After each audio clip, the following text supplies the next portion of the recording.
Som. Testando. Oi. Boa noite, meus irmãos. Graça e paz da parte do nosso Senhor e Salvador Jesus Cristo. Nós gostaríamos, nesse momento, de saudar a todos os irmãos que se fazem presentes, na esperança de que o Espírito Santo de Deus possa agir de maneira eficaz na nossa vida nessa noite, para que nós nos conscientizemos da razão que nos trouxe aqui nesse lugar. Nós somos alcançados pela graça do nosso Senhor e Salvador Jesus Cristo.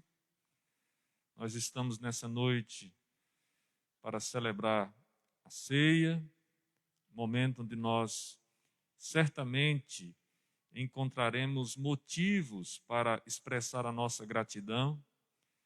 E quando nós fazemos isso, nós fazemos sempre conscientes de que a condição que nós recebemos da parte de Deus nos constituiu como a sua igreja, o seu corpo. E a expressão da igreja precisa ser uma expressão que de fato represente o seu cabeça, Cristo. Por isso, convido você a se preparar nesse momento para o culto, para o momento onde você vai apresentar diante do Senhor a expressão de gratidão do seu coração, para que você não se esqueça de que isso só é possível porque o Espírito Santo de Deus está agindo e preservando a igreja, onde o mérito não é nosso, e tudo deve ser para o louvor da glória de Deus. Se estamos aqui é porque Deus foi extremamente bondoso para conosco. Amém? Queremos, nesse momento, fazer referência àqueles irmãos que completaram mais um ano de vida, a Esté, no dia 28, e o presbítero Eliseu, que completou mais um aninho de vida ontem, no dia 3. Que Deus possa abençoar a vida desses irmãos. O presbítero Eliseu, bem provável que ele não esteja conosco aqui nessa noite, ele teve que fazer uma viagem, junto com alguns familiares, alguns amigos, que ele estava recebendo nesse final de semana por conta do aniversário dele. Mas fique aí à disposição do nosso coração de orar e abençoar a vida do nosso irmão. Tá bom? Vamos orar nesse instante, aproveitando, colocando a vida desses amados diante do Senhor e também lembrando nessa oração daqueles que estão sofrendo, que estão de luto. Pela manhã eu fiz referência aqui, a minha esposa, ela está de luto, perdeu uma tia muito próxima, Maria Custódia, que residia na cidade de Guiratinga, no Mato Grosso, e que tem sido para nós um momento também de tristeza, um momento onde a gente sente a perda e a impossibilidade de estar junto com os familiares. Oremos buscando o nosso Deus. Senhor, nós estamos aqui crentes de que o Senhor presente pode nos abençoar. O Senhor tem toda a capacidade, toda a disposição e tudo aquilo que nós precisamos para nos fazer uma igreja viva, uma igreja cheia do Teu Espírito, uma igreja obediente à Tua palavra, uma igreja que, a partir das suas ações, das suas decisões, da sua conduta, das suas escolhas, atitudes, representa e apresenta ao mundo o caráter do seu cabeça. E nós precisamos, ó Deus, que o Senhor nos ajude a sermos uma igreja assim, uma igreja viva, uma igreja dinâmica, uma igreja que cumpre o seu papel, a sua missão de levar ao conhecimento das pessoas a salvação que é possível no nosso Senhor e Salvador Jesus Cristo. Nós pedimos, ó Deus, que o Senhor esteja agindo, Pai, de maneira eficaz na vida da Tua igreja nessa noite, onde nós celebraremos a ceia. Que em cada coração haja gratidão. Também somos gratos a Deus pela vida destes que completam mais um ano de vida, a Esté e o Eliseu, o presbítero Eliseu. E, de igual forma, suplicamos, ó Pai, a Tua provisão e o Teu consolo sobre as famílias enlutadas, tanto da nossa igreja como em todas as partes do mundo. Pessoas que sofrem a dor absurda e brutal da separação, da morte. Que o consolo do Espírito Santo esteja agindo na vida dessas pessoas. Pedimos a Deus que o Senhor nos capacite ao culto, que o Senhor desobstrua a nossa mente de toda preocupação, de toda inquietude, que o Senhor nos concentre agora, nos leve, ó Deus, para estarmos voltados ao Senhor, submissos à Tua voz, que o Senhor afaste de nós, ó Pai, toda disposição reprovável, que a nossa mente não fique vagando, que nós não percamos a atenção do que nós viemos fazer aqui. E que tudo aquilo que nós fizermos seja de fato agradável diante dos teus olhos. Nós oramos em nome e para a glória de Jesus. Amém. Meus queridos irmãos, eu gostaria de convidar a igreja para que nós ficássemos em pé e entoássemos o hino 135, Mais de Cristo.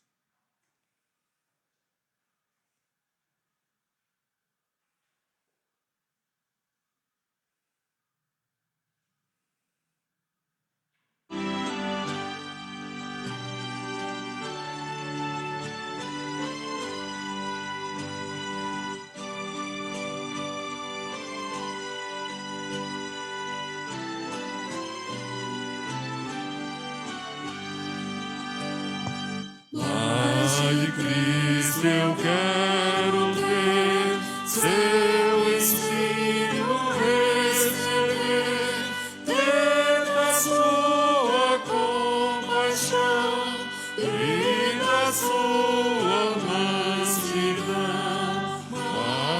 Mais de Cristo, mais de Cristo, mais do seu Santo amor, mais do bondoso Salvador.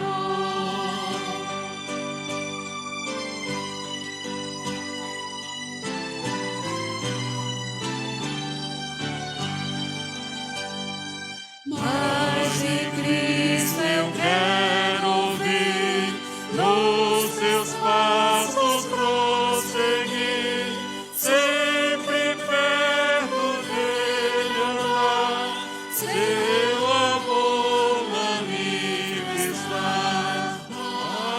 Mais de Cristo, mais de Cristo, mais do seu puro e santo amor, mais do bondoso Salvador.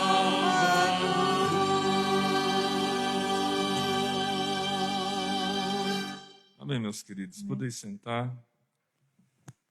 Abramos aí as nossas Bíblias no Salmo de número 75.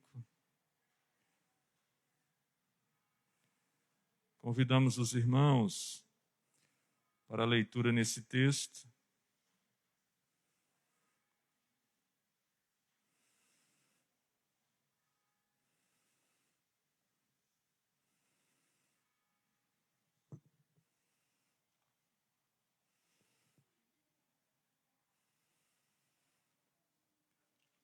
A palavra do Senhor no Salmo de número 75 vai nos dizer assim: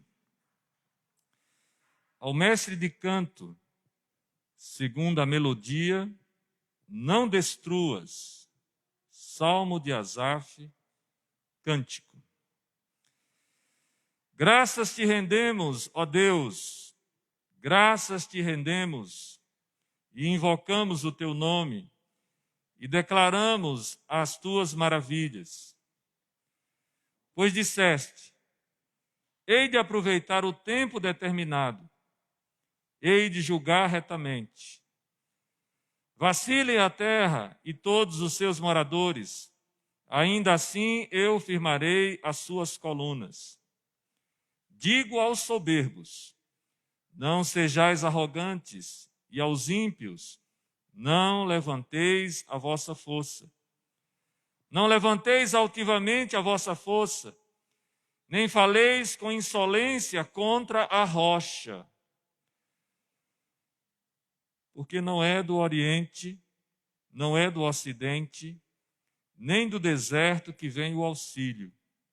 Deus é o juiz. A um abate, a outro exalta. Porque na mão do Senhor há um cálice, cujo vinho espuma, cheio de mistura.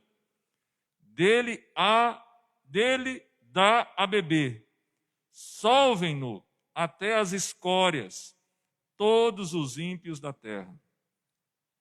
Quanto a mim, exultarei para sempre, salmodiarei louvores ao Deus de Jacó. Abaterei as forças dos ímpios, mas a força dos justos será exaltada. Quando a gente encontra essa palavra no Antigo Testamento, justo, esse contraste entre justo e ímpio, nós percebemos que há um juiz que faz o contraponto, que faz o balanceamento. E a palavra do Senhor sempre é clara em dizer que Deus, como justo juiz, abate o ímpio e exalta o justo.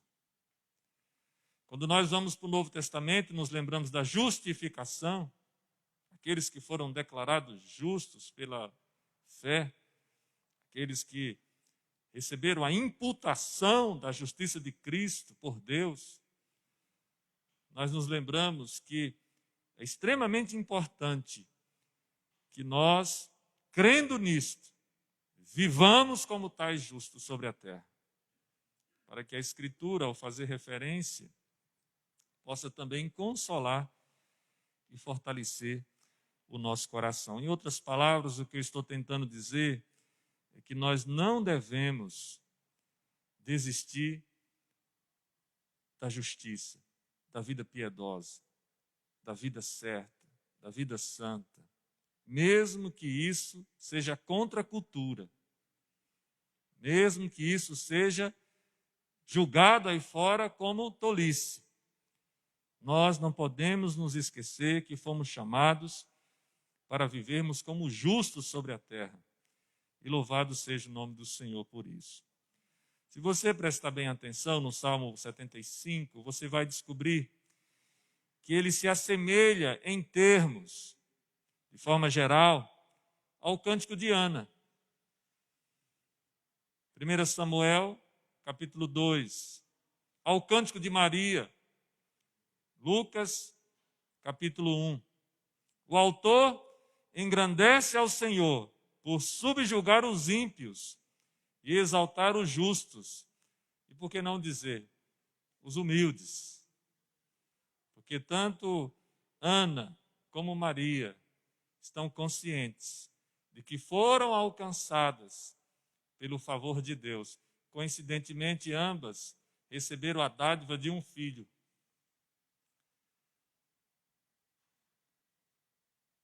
A oração dizendo, Senhor, se eu encontro justiça diante do Senhor, realiza, me dá essa graça de ter um filho. Para Maria, o anjo chega e diz, olha, nascerá de ti o Salvador da humanidade. E ela se considera bem-aventurada, porque ela foi escolhida, porque a serva do Senhor encontrou graça diante dele. O sentimento do Salmo é o mesmo, irmãos. Nós estamos aqui porque encontramos graça diante de Deus. Convido você a baixar a sua fronte nesse instante. Você que está em casa também, não deixe de se dirigir a Deus agora em uma oração de confissão. Coloque a sua vida limpo, peça o Espírito Santo de Deus para prescrutar o seu coração. E confesse o pecado, faça concertos, se reconcilie com o Senhor, se comprometa em uma vida santa. Faça isso, essa atitude consagratória, confiando no perdão dos seus pecados derivado da obra de Cristo na cruz. Oremos.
Senhor Deus, quando nós aqui chegamos e percebemos a Tua presença, e confiamos na Tua providência, nós também nos lembramos que ainda na nossa maneira de ser, de nos portar, de desenvolver a nossa vida cristã, ainda existem imperfeições. Ainda existem áreas da nossa vida que precisam ser abertas e tratadas pelo Senhor. E nós sabemos, ó Deus, que todas as coisas que têm acontecido na nossa vida, as boas e as ruins, foram propositalmente consentidas pelo Senhor, direcionadas pelo Senhor, decretadas pelo Senhor, para que nós aprendamos a de fato caminhar contigo, a sermos filhos agradáveis diante dos teus olhos, imitadores daquele que é o nosso modelo e alvo de vida, nosso Senhor Jesus Cristo. Nós sabemos, ó Pai, que em todas as coisas o Senhor tem preparado o momento certo de promover a tua igreja, de levar a tua igreja a ser fiel em todos os aspectos. E nessa noite, ó Deus, nós estamos aqui abrindo o nosso coração e declarando diante do Senhor estas imperfeições que nós percebemos. Mas entendemos, ó Pai, que existem realidades que nós ainda nem somos capazes de discernir. E nesse sentido, ó Deus, esclarece, ilumina, para que nós percebamos, ó Pai, e para que haja um profundo quebrantamento na tua igreja, para que nós percebamos em nós, ó Deus, as imperfeições, para que nós sejamos capazes de abdicar desta velha natureza, que haja mortificação do velho homem e que o novo homem gerado em Cristo possa a cada dia florescer. E que a maneira de pensar, de agir, de sentir, de se relacionar possa ser resultado disso. É a nossa oração nessa noite, ó Deus, perdoa os nossos pecados. Nós pecamos contra o Senhor. Nós transgredimos a tua lei. Nós deixamos, ó Deus, de observar os teus estatutos, os teus mandamentos. E nós precisamos, ó Deus, de reconciliação, nos reaproximando de ti, nos convertendo dessas realidades que infligimos e que precisam ser, ó Deus, consideradas e reconhecidas por nós nesse momento. Porque tua palavra diz, ó Deus, que aquele que encobre as suas transgressões, esse não prosperará. Mas aquele que confessa e deixa, estes ou este encontrará misericórdia. Que nós encontremos a tua misericórdia nessa noite, a nossa oração, em nome de Jesus. Amém. Meus queridos irmãos, nesse primeiro cântico, nós vamos ficar de pé, nós vamos adorar o Senhor. Também faremos a devolução dos dízimos e das ofertas. Lembrando sempre, podemos ficar em pé, irmãos, dá uma esticadinha aí. Vocês estão... Eu não vou falar muito, não. E quando nós assim fizermos a devolução dos dízimos e das ofertas, é preciso que a gente se lembre que o que nós estamos fazendo aqui nada mais é do que testemunhando que Deus tem sido fiel, tem suprido a nossa necessidade. Não é por necessidade, é por constatar que Deus tem suprido as necessidades que nós fazemos isso. Fazemos com alegria, com liberalidade. Ninguém se sinta constrangido a fazer isso. Sabemos que é um dever, um compromisso dos membros da igreja. Aqueles que resolvem adorar a Deus também com as suas finanças, com a administração do seu tempo, das suas capacidades e de tudo aquilo que Deus dá. Mas não se esqueça, não é só isso que Deus espera de nós. Há uma expressão na Bíblia que é bem interessante. Ele diz assim: filho meu, dai-me o teu coração. O que é que Deus espera de nós? O centro, tudo. Ou é tudo ou é nada. Ou somos de Deus ou não somos de Deus. Não tem meio termo. O Evangelho ele é radical no que diz respeito ao senso de pertencimento. Que nós todos sejamos de Deus. Amém? Vamos adorar nesse cântico. Esse cântico tem uma expressão que diz assim: jamais saberei o preço. O que o compositor, o escritor, quis dizer intencionalmente, né? Isso aí só o Tom sabe. Mas é necessário que nós consideremos aí uma licença poética. Jamais seremos capazes de dimensionar, de sentir o preço que foi pago na cruz. Sabemos que foi preço de sangue, amor sacrificial. Jesus se entrega por nós. Mas esse sangue, qual é o valor do sangue de Jesus? Alguém pode precificar?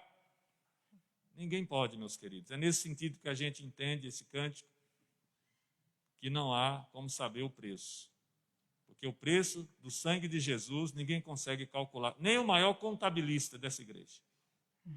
Amém? Vamos cantar, vamos adorar e vamos devolver os dízimos e as ofertas.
Eterno Rei,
preço dos meus pecados lá na cruz.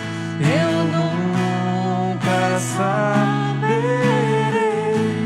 o preço dos meus pecados lá na cruz. Vim para adorar-te, vim para prostrar-me, vim para dizer que és meu Deus. És totalmente amável, totalmente digno, tão maravilhoso para mim.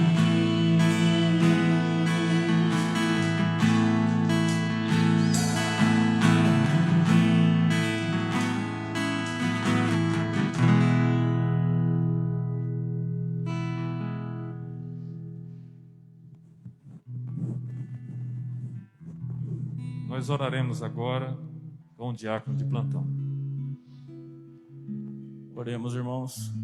Senhor Deus, Pai querido, Pai amado, obrigado por cada dízimo e oferta que foi depositado.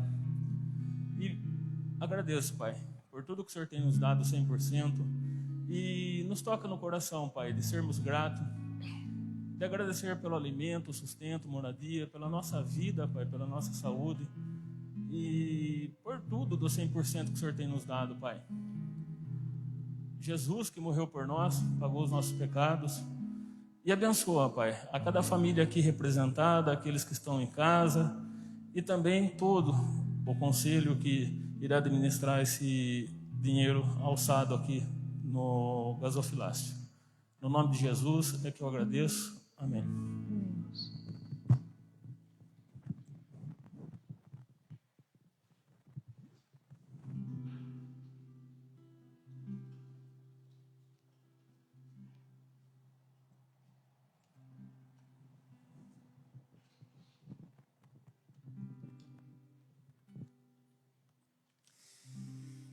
Há uma continuidade do que nós vamos fazer aqui. Nós vamos cantar outros cânticos. E alguém pode ter a ideia de que o louvor vai continuar a partir dessas duas partes de música na liturgia da igreja. Sim, vai dar prosseguimento à liturgia. Só que o culto que nós prestamos a Deus, a adoração que nós devemos oferecer ao Senhor, não consiste apenas em um único ato litúrgico. Não adoramos a Deus simplesmente vindo aqui no domingo. Adoramos a Deus durante toda a nossa semana. O domingo é apenas o ápice. É necessário que nós tenhamos essa ideia. Nós viemos aqui para o ápice da nossa adoração semanal. Mas ao sair daqui, devemos nos lembrar, onde quer que estejamos, que devemos viver de tal maneira que nossa vida seja uma adoração ao nosso Deus. Está aí, meus amados irmãos, do dinheiro, do poder, da influência, de pessoas que nós escolhemos para caminhar junto com a gente, nós vamos nos decepcionar. Mas se nós colocarmos o sentido da nossa vida em viver para adorar o Criador, nós temos razão suficiente para lutar pela nossa vida e fazer cada vez mais a vontade de Cristo. Lembre-se disso. Aqui chegamos ao clímax, mas a semana está pela frente. Que nós nos alimentemos aqui e nos alimentemos durante a semana para frutificarmos e frutificarmos de maneira que agrada ao nosso Deus. Arrependimento e fé, frutos do Espírito, em tudo aquilo que nós vamos realizar. Amém? Amém. Vamos cantar.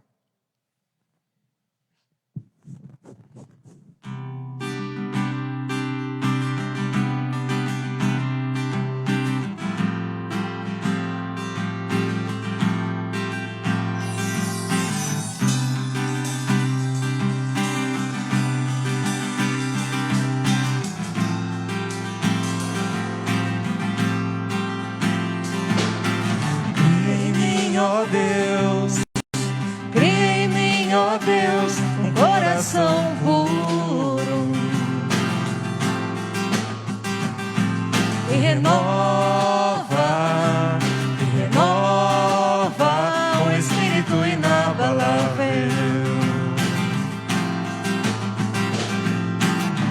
Não retire de nós o teu espírito.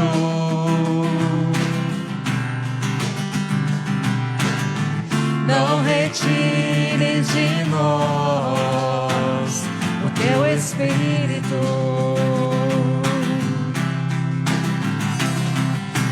Quero aprender com meus erros e não mais cometê-los. Sei que não vai ser tão fácil. Mais difícil é continuar no erro e viver no mesmo desespero e ficar pra trás.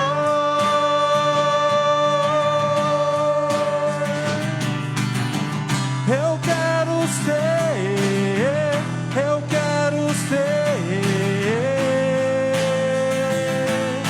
um homem segundo o coração de Deus. Eu quero ser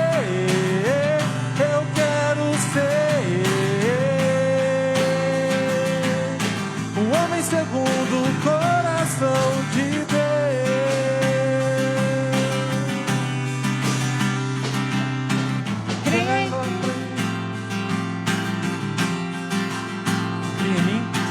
Cria em mim, ó Deus. Cria em mim, ó Deus, um coração puro. E renova um espírito inabalável.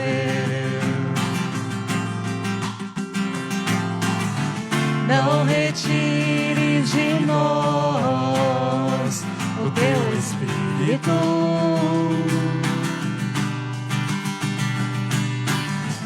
Não retire de nós o teu espírito. Quero aprender com meus erros e não mais cometê-los. Sei que não vai ser tão fácil. Mais difícil é continuar no erro e viver no mesmo desespero e ficar pra trás.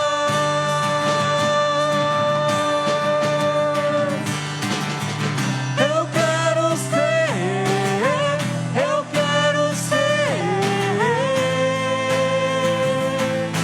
um homem segundo o coração de Deus. Eu quero ser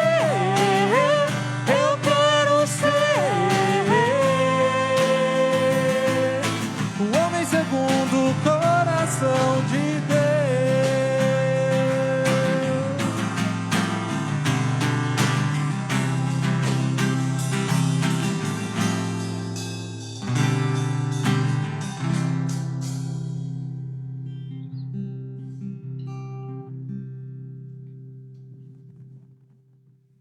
Quando a gente pensa sobre a perspectiva da segunda vinda de Cristo, e ao ler Apocalipse, para quem lê e interpreta o texto com fidedignidade, você descobre que há uma grande expectativa na adoração ao Cordeiro. Aquele momento especial, quando Cristo voltar, quando todas as coisas ficarem manifestas, explícitas, diante de todos os olhos verão a glória do Cordeiro. A palavra do Senhor diz que há um coro de adoração, de anjos, de anciãos, todos estão prostrados, todos estão adorando, todos estão reconhecendo, todos estão louvando. Todos aqueles que eu me refiro são aqueles que foram lavados pelo sangue de Jesus, que estão com suas vestiduras brancas. Outros estão sofrendo, outros estão sendo atormentados, outros estão sendo afligidos, outros estão envergonhados, porque não creram, porque não se arrependeram, porque não confiaram no sacrifício de Jesus. Lembremos disso. Esse cântico fala de adoração ao Cordeiro, que é Jesus, Filho de Deus, que deve ser adorado assim como o Pai, assim como o Espírito Santo. Vamos cantar.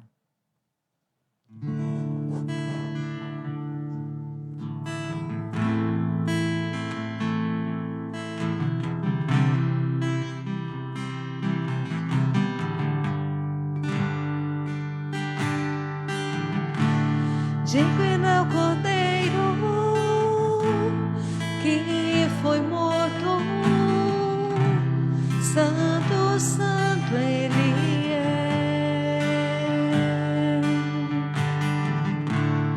Um novo cântico ao que se assenta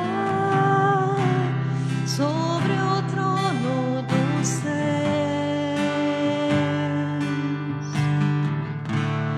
Digno é o Cordeiro que foi morto, Santo, Santo Ele é. Um novo cântico ao que se assenta sobre o trono do céu. Santo, Santo, Santo, Deus Todo-Poderoso, que era e é e há de vir. Com a criação eu canto louvores ao Rei dos Reis. És tudo para mim e eu te adorarei.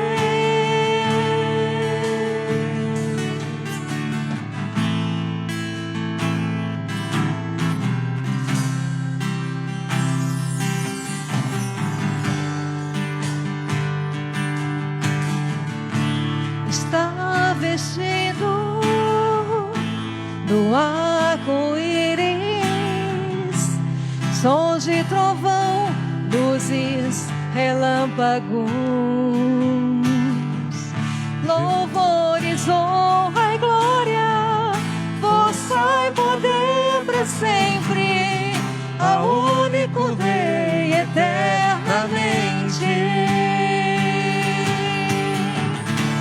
Santo, Santo, Santo, Deus Todo-Poderoso, que era e é e há de vir.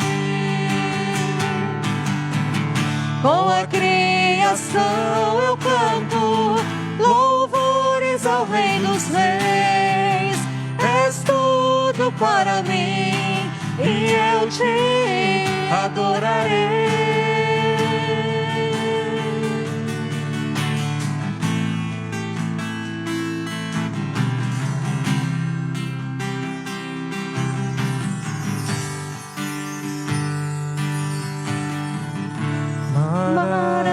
Maravilhado, extasiado, eu fico a ouvir teu nome. Maravilhado, maravilhado, extasiado, eu fico a ouvir teu nome. Jesus, teu nome é força, é fôlego de vida, misteriosa água viva. Santo, Santo, Santo, Deus Todo-Poderoso, que era e é e há de vir. Com a criação eu canto louvores ao Rei dos Reis. És tudo para mim e eu te adorarei.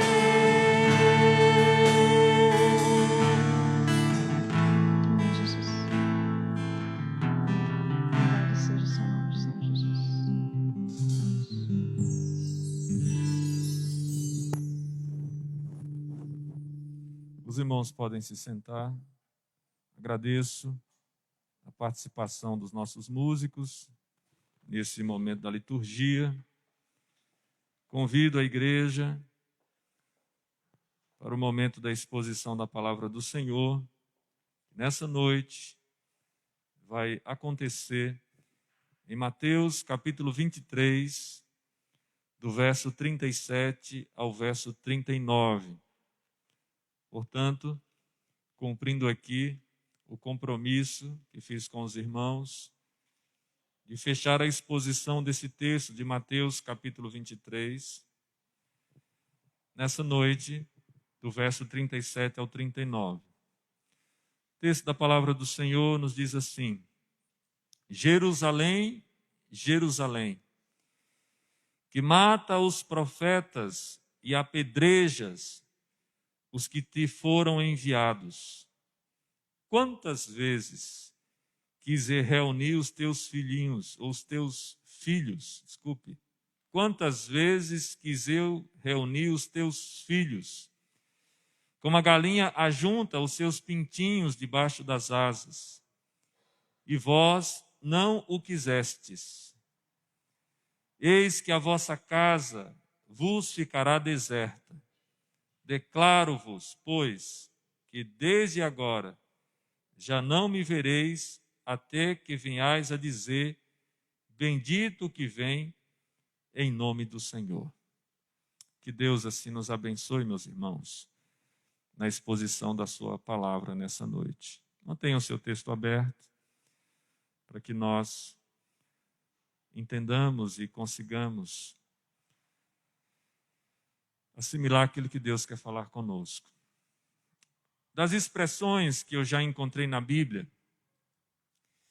expressões de dor, de lamento, a que mais me emocionou e me emociona ainda hoje é a expressão de Davi em relação à morte de Absalão. Davi, quando ele recebe a notícia do seu valente que Absalão havia sido morto, ele que ainda tinha expectativa de que, apesar de tudo que o seu filho tinha feito, ele fosse preservado, a expressão que Davi usa no texto é: ó meu filho Absalão. Meu filho Absalão. Se pelo menos eu tivesse morrido em seu lugar.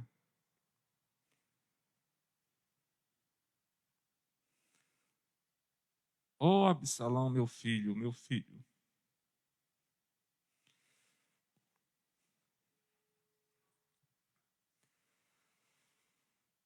Meus irmãos, esse texto ele expressa uma dor profunda no coração de um pai que lamenta a perda do filho. E eu tenho a sensação, pelo que o texto vai construindo na narrativa de Mateus, que a expressão de Cristo nesse texto é também o lamento de dor. Ele havia acabado de denunciar a falha, os pecados da nação de Israel. E agora, no fechamento do verso 37 ao 39, nesse que, conforme Hendricks descreve, é o último discurso público de Cristo, Jesus vai encerrar com um profundo lamento, termina com um comovente lamento, no qual se revelam tanto a sua solene ternura, quanto a severidade do juízo divino contra todos os que haviam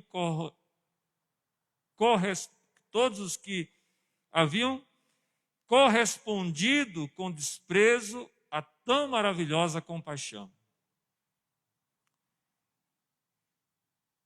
Jesus, após as denúncias e as dores dos ais contra o tipo de religiosidade cujos escribas e fariseus representam, ele começa o seu lamento. Jerusalém, Jerusalém, que mata os profetas e apedrejas os que te foram enviados. Quantas vezes quis eu reunir os teus filhos, como a galinha ajunta os seus pintinhos debaixo das asas, e vós não o quisestes. Interessante nós considerarmos esta figura que Jesus está usando. A figura da galinha que reúne os pintinhos debaixo das suas asas pode ser visualizada quando a galinha ali com seus filhotinhos percebe algum perigo, uma ameaça à vida dos seus filhotes.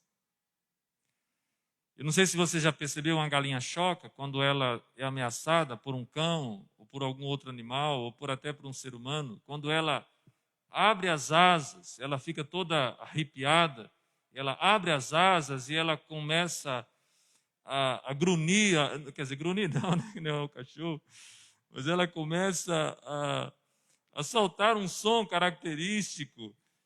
Os pintinhos, eles vão se alojar debaixo das asas da galinha. E ai de alguém que se aproxime nesse momento, porque a bicada é certa. Então a expressão que Jesus está usando é que ele, em uma situação onde ele Deus percebe o grande perigo que estava circundando a nação de Israel, o povo de Deus, a nação separada por Deus, ou escolhida por Deus, melhor dizendo, e essa realidade, ela é uma realidade que traz tristeza ao coração de Cristo.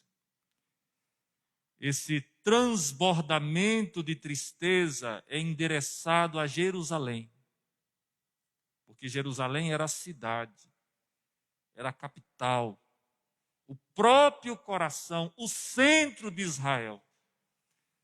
Jerusalém ali simbolizava o espírito ou a atitude da nação como um todo.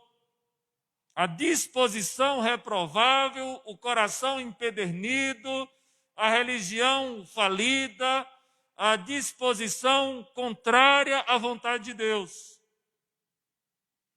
E é interessante nós considerarmos, porque quando Jesus faz esta afirmação, Jesus faz uma afirmação que se aplica tanto ao passado como ao presente e também ao futuro. Porque no passado, Jerusalém também havia matado os profetas, havia perseguido aqueles que eram autorizados da parte de Deus para levar o evangelho. E você vai observar no texto anterior, aí, no trecho anterior, que Jesus inclusive faz uma referência aos fariseus que rogavam ou se arvoravam, dizendo que se eles tivessem nascido no tempo dos pais, eles não teriam compactuado com a morte dos profetas.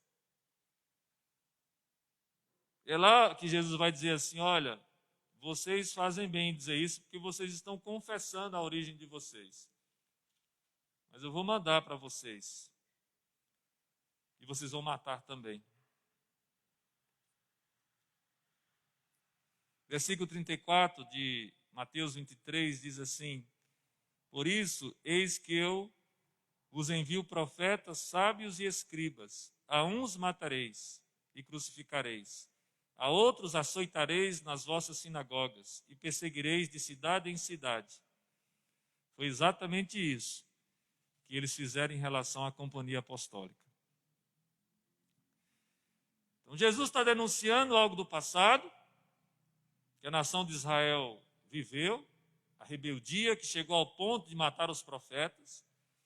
Jesus está denunciando agora a hipocrisia no presente, porque esses que eram descendentes daquele que mataram os profetas, eram os mesmos que caiavam os sepulcros, que faziam dos sepulcros monumentos, e que diziam, se nós tivéssemos nascido na época, nós estivéssemos junto com os nossos pais, nós não teríamos conspirado para a morte dos profetas.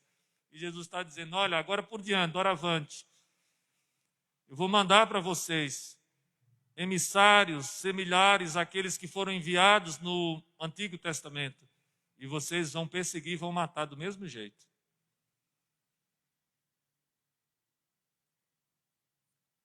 A repetição da palavra Jerusalém, Jerusalém, é uma expressão de intensa emoção, uma profunda compaixão e tristeza da parte de Jesus, que certamente expressa ali naquele momento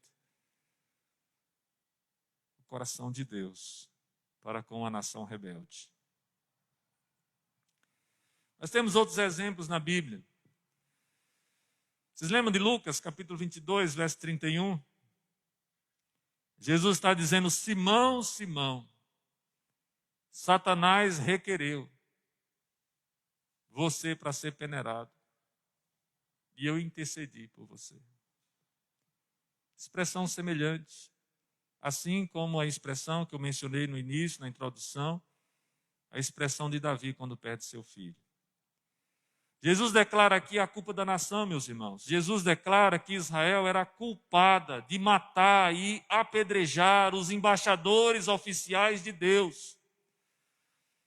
Essa prática que seguiria ocorrendo, conforme nós lemos aí no capítulo 23, verso 34, mostra que de fato a índole deles, o coração deles, estava cheio de podridão. Eles se portavam externamente como sendo detentores da religião, homens piedosos, intérpretes da lei, mas no coração deles havia morte, havia rapina.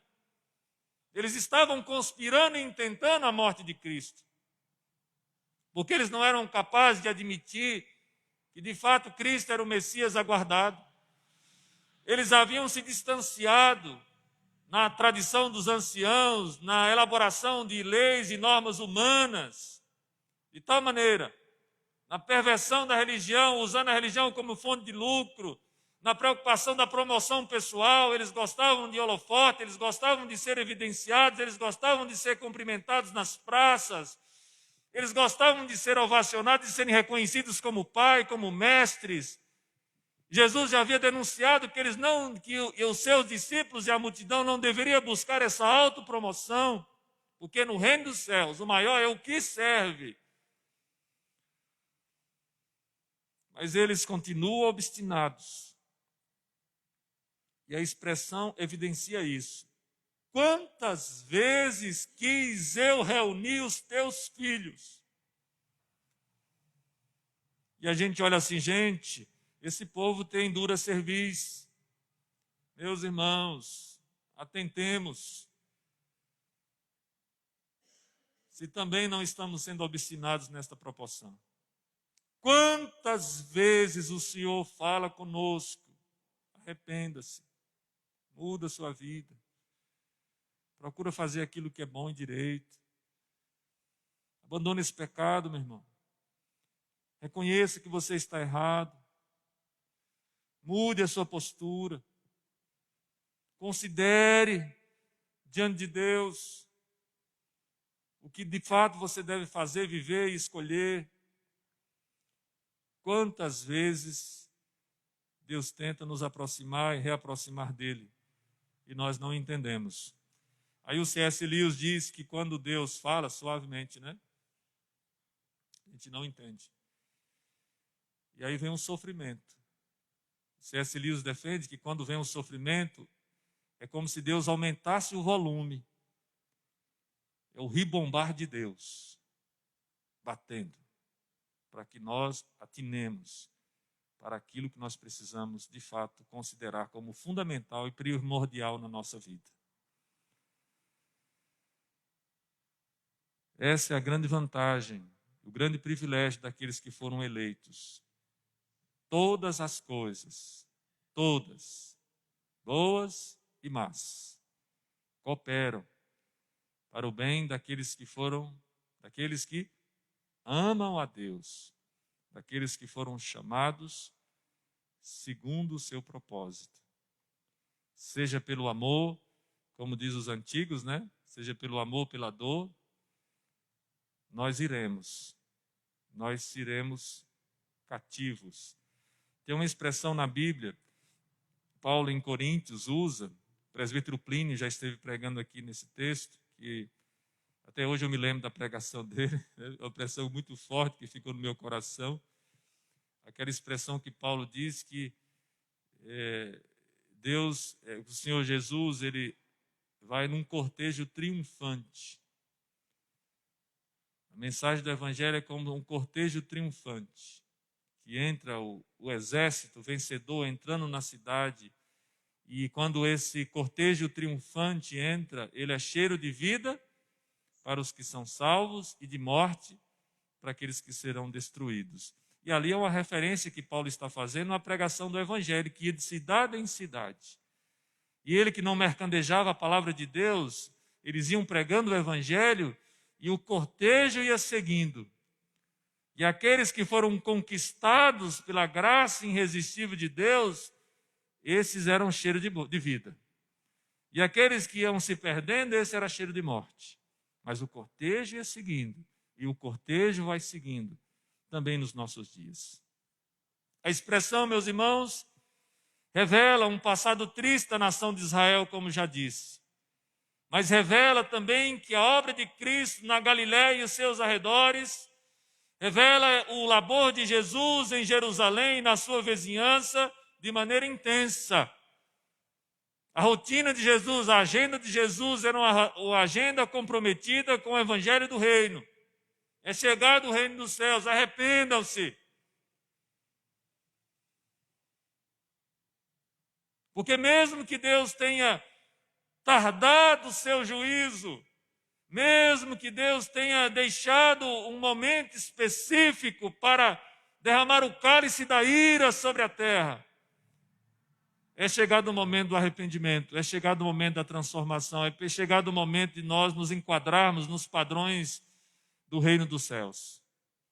E o Evangelho continua batendo forte em nosso coração hoje, porque o Evangelho revela de fato as motivações do nosso coração, assim como revela também as motivações de Deus ao vir de encontro à nação escolhida, entre outras.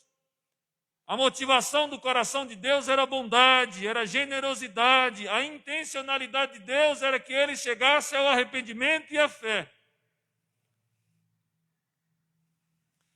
E a pergunta que fica em relação ao texto é como entender então a eleição soberana de Deus e o grande lamento que Cristo realiza aqui frente ao coração empedernido dos perdidos. E aí a gente precisa entender com calma esse conceito. Eleição, como que a eleição se dá e como que, consequentemente, a predileção ou a não escolha também vai ocorrer consequentemente. Embora Deus, meus irmãos, seja soberano para salvar aquele a quem Ele escolher ou aquele a quem Ele escolhe, os pecadores são pessoalmente responsáveis e culpáveis por sua indisposição de se arrependerem. É preciso que a gente guarde para entender o primeiro conceito. Não tem ninguém inocente. Não tem ninguém que diga assim, olha, eu fui injustiçado. Deus foi injusto comigo. Todos se extraviaram, todos se perderam, todos caminham para a perdição. Embora Deus seja soberano para condenar, por outro lado, justo juiz, não significa que Ele não lamente, se entristeça e fique condoído com a perdição dos ímpios. O sofrimento de Deus é um grande mistério para nós. É um tema que a gente se aprofunda e não consegue se aprofundar muito. Nós não conseguimos determinar, entender. A Bíblia está cheia de expressões humanas para tentar explicar alguns aspectos de Deus e não seria diferente em relação a isso. Veja só o que Ezequiel vai escrever, abre lá a sua Bíblia. Em Ezequiel capítulo 18, verso 23 ao verso 27, veja que esse texto há uma relação bem próxima daquele texto que nós estamos expondo, que vai tratar sobre a nação de Israel. Ezequiel 18, 23 ao 27, e também Ezequiel 33, verso 11. Deixe aberto, por favor. Olha só o que o texto vai dizer. Primeiro Ezequiel 18, 23 a 27. Acaso tenho eu prazer na morte do perverso? diz o Senhor Deus. Não desejo eu antes que ele se converta dos seus caminhos e viva? Mas, desviando-se o justo da sua justiça e cometendo iniquidade, fazendo segundo todas as abominações que faz o perverso, acaso viverá? De todos os atos de justiça que tiver praticado, não se fará memória. Na sua transgressão, com que transgrediu, e no seu pecado que cometeu, neles morrerá. No entanto, dizeis, o caminho do Senhor não é direito. Ouvi agora, ó casa de Israel, não é o meu caminho direito? Não são os vossos caminhos tortuosos? Desviando-se o justo da sua justiça e cometendo iniquidade, morrerá por causa dela. Na iniquidade que cometeu, morrerá.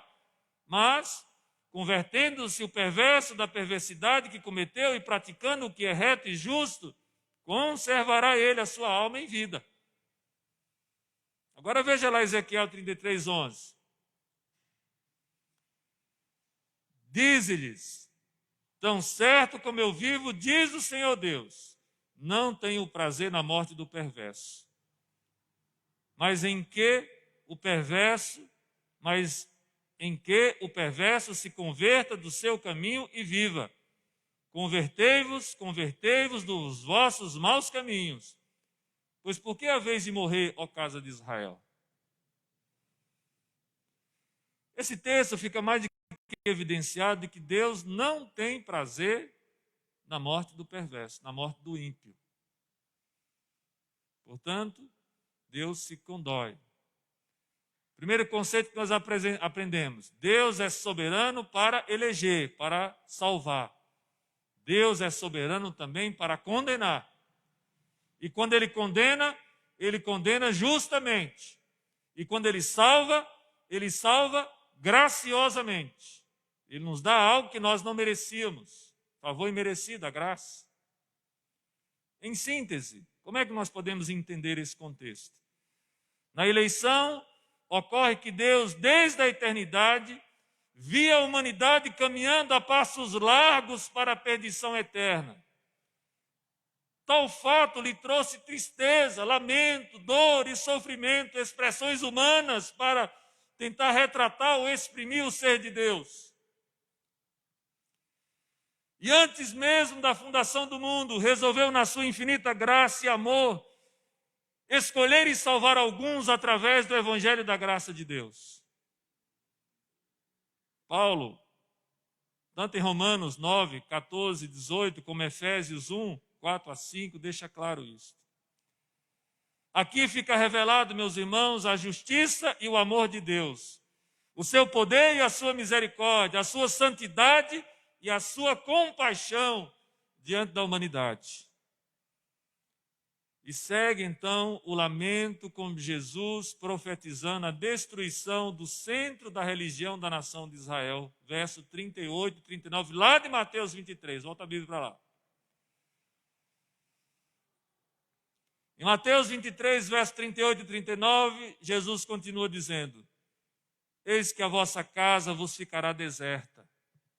Declaro-vos, pois que desde agora já não me vereis, até que venhais a dizer, bendito que vem em nome do Senhor. Sabe o que é que nós encontramos aqui nesse texto? Uma referência interessantíssima do limite da paciência de Deus que havia chegado. Interessante nós considerarmos isso. Deus tem um limite para a sua paciência e a sua tolerância. É evidente que a referência é a Jerusalém. A destruição que Jerusalém vai sofrer em 70 depois de Cristo foi predita aqui.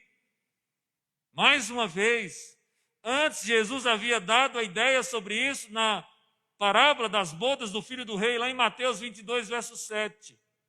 E agora ele diz claramente. O que é que Jesus diz claramente? Eis que a vossa casa vos ficará deserta. Quanto ao cumprimento, Jerusalém, meus irmãos, foi tomada por Tito, filho do imperador Vespasiano, entre 60 e 70 depois de Cristo.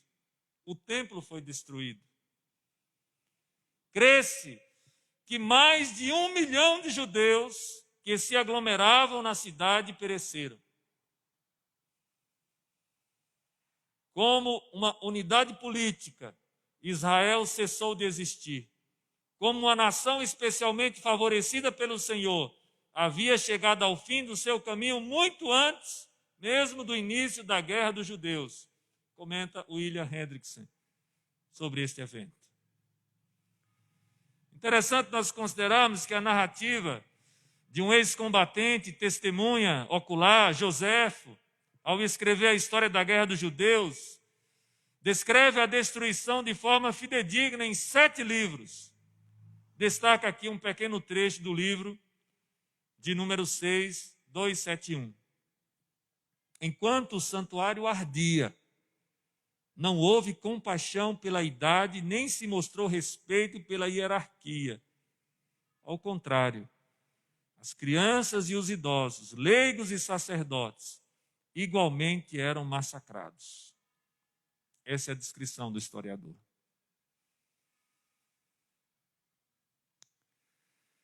Todas essas constatações aqui, meus irmãos, os exemplos que a Bíblia nos dá, nos mostra Deus agindo expressamente após a medida da sua ira chegar ao fim.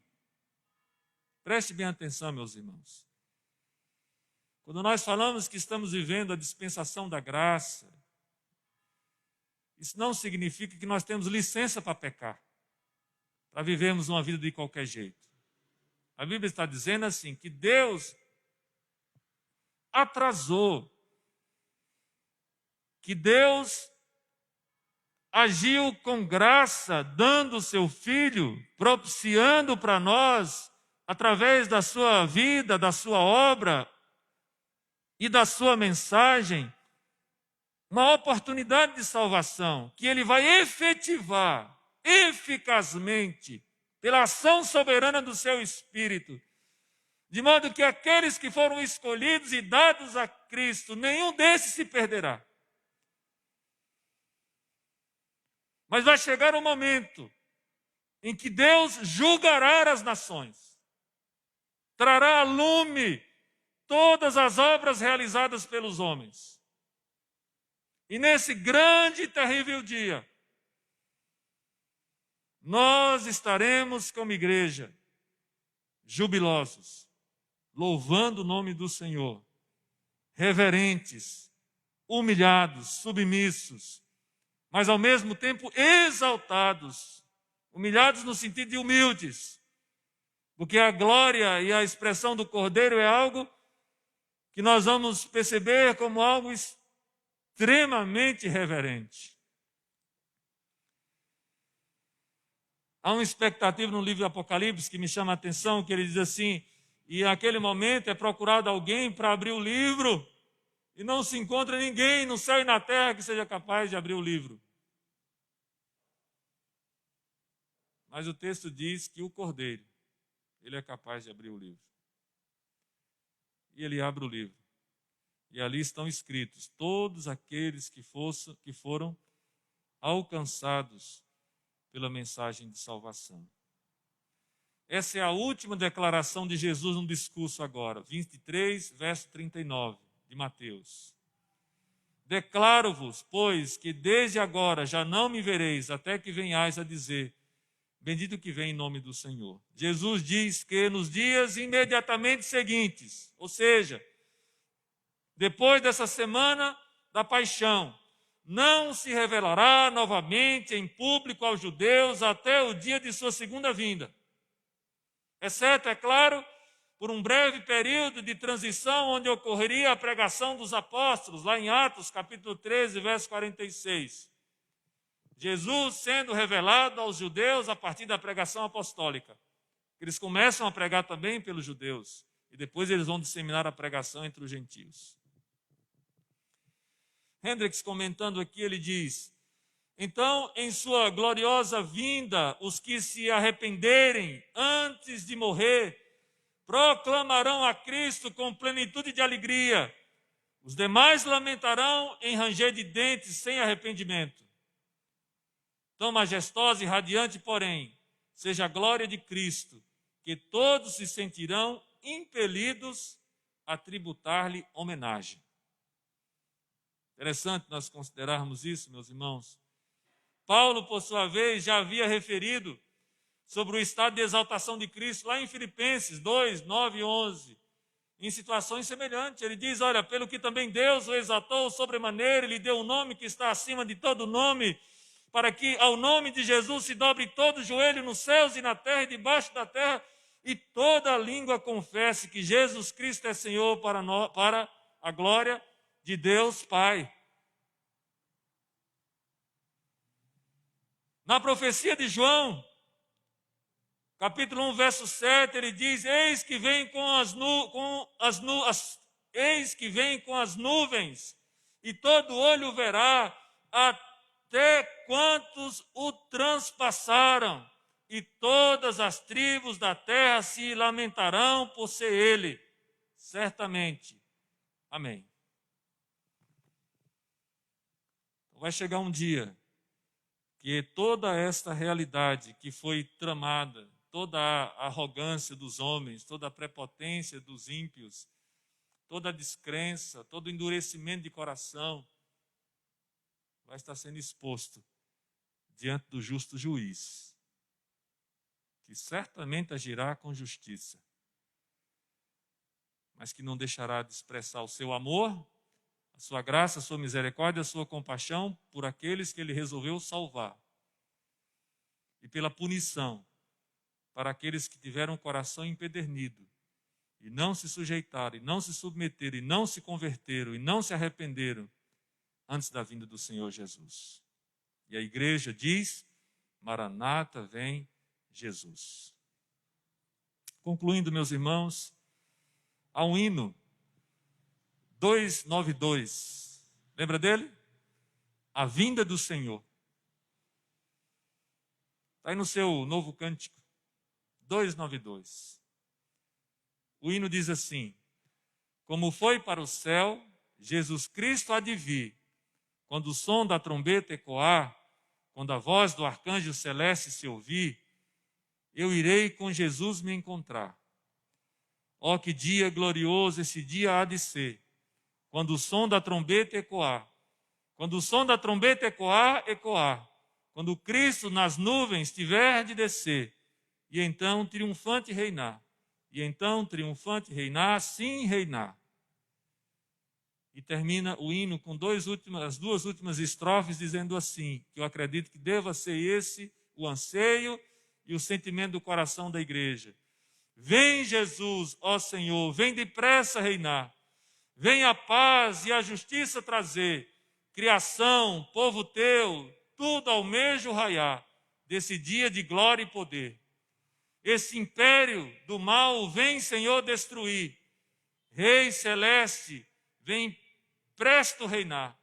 Vem, ó sol da justiça, no mundo luzir. Ó meu rei, vem meu pranto estancar.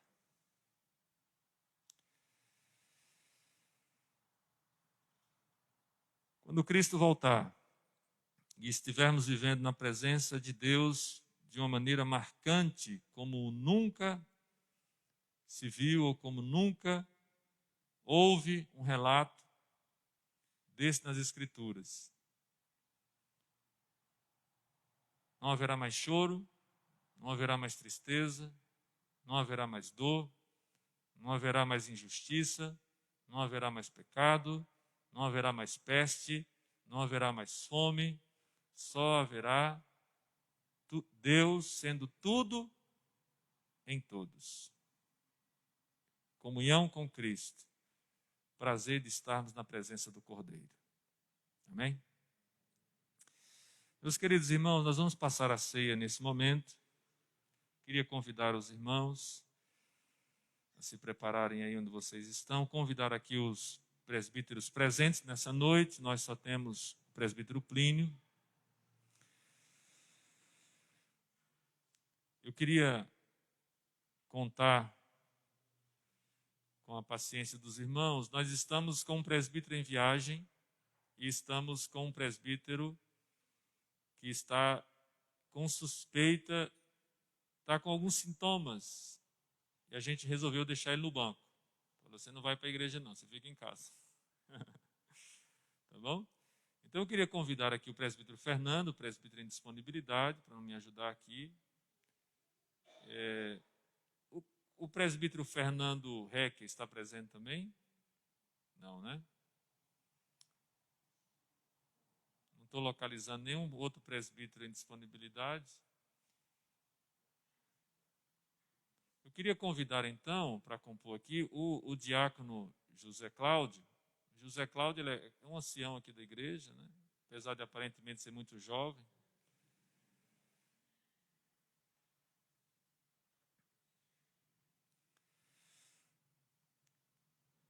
Acho que dessa maneira a gente consegue. Meus queridos irmãos, a ceia do Senhor, ela ganha sentido por conta da obra de Cristo. É claro que nós não devemos tratar a ceia de uma maneira desrespeitosa, como sendo mais um ou qualquer refeição, porque ela não é. A simbologia da ceia é muito marcante para nós cristãos, porque fala do amor sacrificial de Cristo por nós. O Senhor Jesus, na noite em que ele foi traído, a Escritura diz que ele toma o pão, parte e dá aos discípulos. Ele estava numa refeição, num momento de celebração. Alguns podem falar assim, pastor, naquela época não tinha álcool em gel, né? Mas também, meus irmãos, não estava tendo nenhuma peste assim, como nós estamos vivendo agora. Então entenda, por que os diáconos agora vão pegar o álcool em gel e colocar na sua mão? Então, o Senhor Jesus, naquela ocasião, ele vai e parte o pão com os discípulos e dá um bocado para cada um deles. E ele faz uma referência, ele diz, olha, da mesma forma como esse pão está sendo partido aqui, será moído, da mesma forma meu corpo vai ser entregue por amor de vós. Jesus toma o cálice também dá graça, assim como ele deu graça com o pão, e ele divide aquele cálice e diz assim, este é o meu sangue na nova aliança. O sangue da nova aliança, é o meu sangue. E Jesus chega a um momento que ele fala assim, olha, quem não comer desse pão, quem não beber desse vinho, não tem parte comigo. E alguns até pensavam que Jesus estava falando de corpo, literalmente, e sangue, literalmente. Mas Jesus estava falando figuradamente. Se apropriar do sacramento, participar do sacramento, é você se comprometer. Uma vida sacramental é uma vida de compromisso, uma vida de envolvimento, uma vida de comunhão, uma vida de relacionamento com Deus. Nós só estamos aqui juntos, somos quem somos, igreja, corpo de Cristo, por conta do elemento sacramental. Professamos a mesma fé, nos alimentamos da mesma fonte, temos tudo em comum. Então a ceia nos lembra de tudo isso. É comunhão com Deus, no sentido vertical, Deus conosco, e comunhão horizontal, uns com os outros. Se professamos a mesma fé em Cristo, isso nos ajuda muito a sermos um povo, um corpo, onde um sofre, todos sofrem, onde toda junta bem ajustada, toda medula, tudo que compõe o corpo, os ligamentos e tudo mais, trabalha cooperando uns com os outros. Esse é o sentido de ser igreja. Por isso que não dá para fazer virtualmente. Alguns que, pastor, faz virtualmente. A gente pega o pão em casa, pega o vinho em casa. Irmãos, tem coisas que não dá para fazer pela tela. E isso aqui é muito material, é muito físico, é muito concreto, para que a gente possa relembrar dessas coisas, considerar estas coisas, enxergar, olhar um no olho do outro. Dê uma olhada assim, volta aí ao seu pescoço, dá uma girada, cuidado para não ter torcicolo. Mas dê uma olhada e veja as pessoas que estão aqui nesse ambiente. Olha, as pessoas que vieram congregar junto com você. São seus irmãos em Cristo. Estão aqui juntos porque creem no mesmo Senhor. E a ceia nos lembra de tudo isso. É a festa do amor. É a festa do amor. Por isso que Paulo está aqui cuidando, quando ele regulamenta essa situação lá na igreja de Corinto, ele diz assim: eu recebi do Senhor o que também vos entreguei, que o Senhor Jesus, na noite em que foi traído, tomou o pão, e tendo dado graças, e partiu e disse: isto é o meu corpo que é dado por vós, fazei isso em memória de mim. Por semelhante modo, depois de haver ceado, tomou também o cálice, dizendo: esse é o cálice da nova aliança no meu sangue. Fazei isso todas as vezes que o bebedes em memória de mim. Porque todas as vezes que comedes este pão e bebedes o cálice, anunciais a morte do Senhor até que ele venha. Interessante, o cálice. No salmo que nós lemos, no Salmo 75, fala do cálice também. Lembra disso? O cálice que espuma, que está cheio de escória. Tem 2 cálices que nós precisamos considerar na Bíblia para beber. O cálice do Senhor Jesus, o cálice da comunhão com Ele, da salvação que temos em Cristo, o cálice da ira de Deus, que será derramado no tempo que Deus estabeleceu. Nós somos o povo mais feliz sobre a face da terra, meus irmãos, porque a nossa esperança não se limita a essa terra, a esse momento, a essa passagem. E mesmo que morramos, se morremos com Cristo, ainda que morramos, viveremos eternamente. Amém? Vamos orar? Fiquemos em pé nesse instante. Palavra de oração. Senhor Deus, ajuda-nos a ter uma vida sacramental,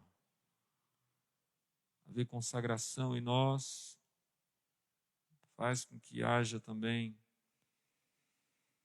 comunhão contigo, uns com os outros. Coloque em nosso coração gratidão por esta obra maravilhosa realizada na cruz do Calvário. Nós somos o teu povo, fomos encontrados pelo Senhor. Tira esses elementos, ó Deus, do uso comum, nós te suplicamos, e dá uma destinação especial, em nome e para a glória de Jesus. Amém. Irmãos, vamos à instrução, tá bom? Queria pedir aos diáconos que fizessem a distribuição do álcool em gel, democraticamente. Todos vocês, ó, fazer isso aqui, ó. O diácono vai colocar na sua mão. Você vai higienizar a sua mão.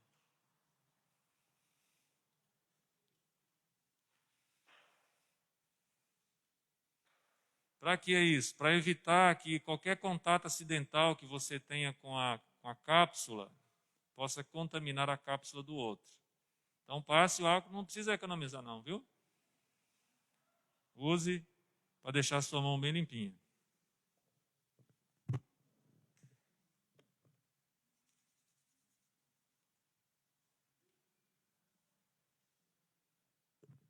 Se você sentir o pigarro na garganta é porque é 70 mesmo. Tá bom? Então você vai pegar o cálice, a cápsula na verdade, tem o cálice e tem o lugar do pão. É só desenroscar calmamente no sentido anti-horário. Tá? Uma de cada vez. Sem virar a cápsula, que se você virar vai derramar. Tá bom? Então você abre a cápsula como o pão, abre a cápsula mais uma vez, toma o vinho. De maneira segura, assim nós celebramos esse momento da ceia do Senhor. Queria pedir os presbíteros e o nosso irmão diácono.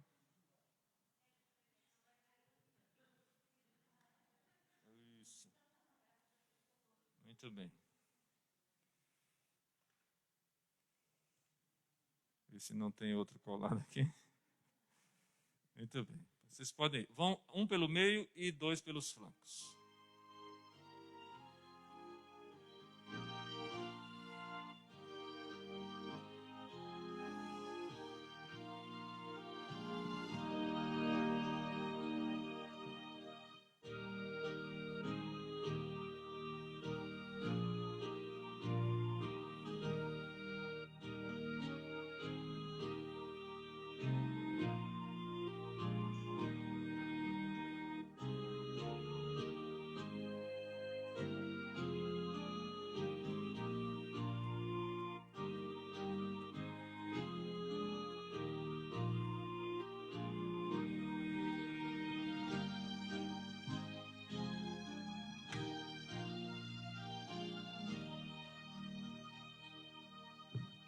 Alguém foi omitido?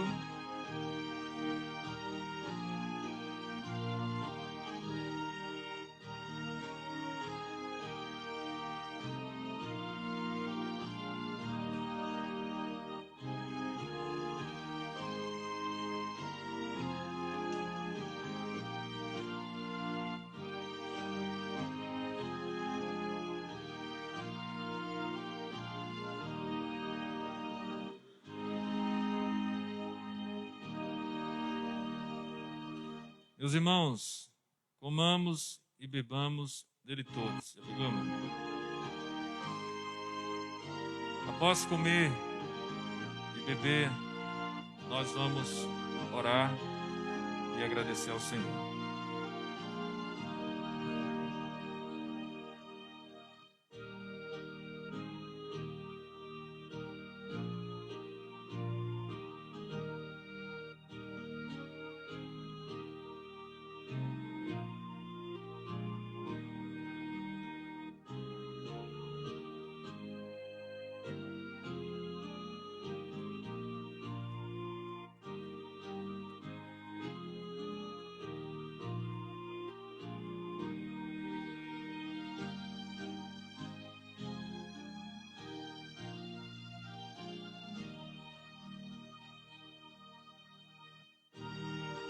Som.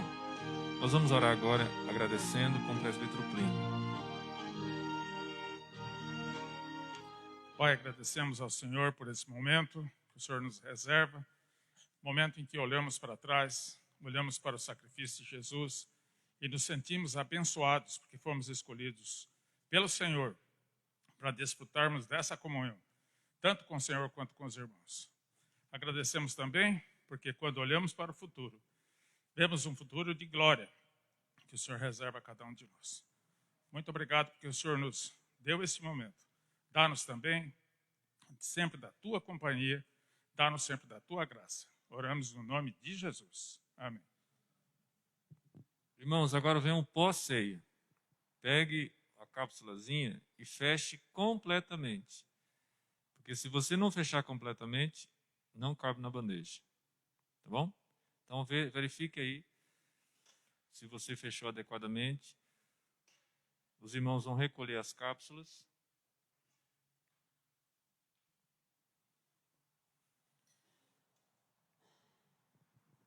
Pode ir, meus irmãos.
Parabéns, hein? Vocês todos conseguiram cumprir fielmente. Deus abençoe. Irmãos, vamos receber a bênção. Nós vamos encerrar o culto nesse momento. Queríamos agradecer a presença de todos aqui nessa noite, né? Que amanhã já foi.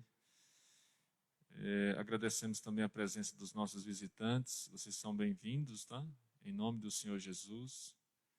Nós não estamos podendo abraçar vocês por enquanto, né? Esperem só. Deixa passar essa situação que vocês vão ver o que abraça. Mas nós ficamos muito felizes de ter vocês aqui conosco. Queríamos pedir à igreja que tivesse o cuidado, dominicalmente, de quando chegasse um visitante na nossa igreja, você se aproximasse, procurasse saber quem é, o nome. Você também pudesse externar sua alegria de tê-lo conosco. Se houver liberdade, pegue o telefone para que você possa entrar em contato. A gente precisa aprender a praticar a hospitalidade. Há uma expressão no texto bíblico bem interessante, diz que quem pratica a hospitalidade pode ter recebido em sua casa anjos. Eu não sei não sei se você crê em anjos. Eu creio, nunca vi nenhum, mas creio, porque a Bíblia diz que existem. Eu não sei como é que os anjos, certamente não é esses anjos que aparecem em Hollywood, mas a hospitalidade tem a ver com isso. Então não se esqueçam disso, tá bom? Vamos orar, impetrando a bênção nesse momento. A graça do Senhor Jesus Cristo e o amor de Deus e a comunhão do Espírito Santo seja todos vós. Amém. Amém.